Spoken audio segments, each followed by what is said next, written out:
So for finding the GCF, you want to write out the prime factors of both numbers. So I'm going to start with 48. That's going to break up into 2 times 2 times 2 times 2 times 3.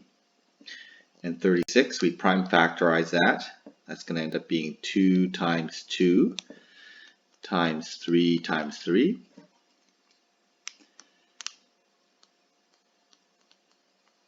Okay, and what we do is we look for all the common prime factors and combine them together. So in this case, we're going to have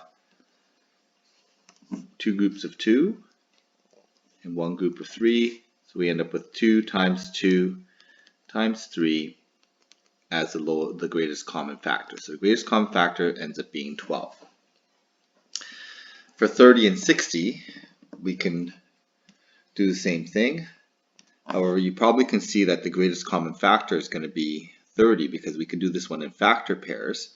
So for 30, it's 1 and 30. For 60, we have 2 and 30.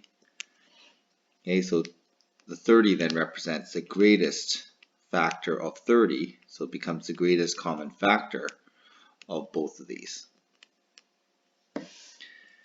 For the LCM, we want to do the same thing, list out the factors. So we have factors of 31, we're just going to be 31.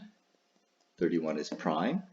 For 28, it's going to be 2 times 2 times 7. There's nothing in common here, so what we want to do is group all of these together. So we need to take all the factors and multiply them together.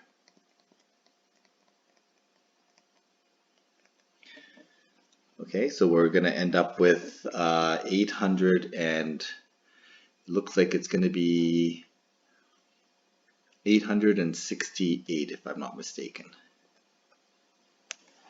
Okay, and then for same thing for here, I'll do the number 3. For 45, we list out the common factors, the prime factors, 3 times 3 times 5.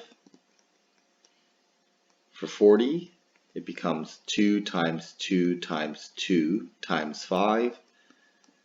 Okay, we have all the only thing that's common between the two is going to be the 5. So the 45 is missing 2 times 2 times 2, so we can add that to the 45, or we can add the 3 times 3 to the 40. So I'm just going to start with my 40, so 2 times 2 times 2 times 5, and then I'm going to add in the missing 3 times 3. Okay, so that works out to be, that's going to be 40 times, that's going to be 360 is my lowest common multiple.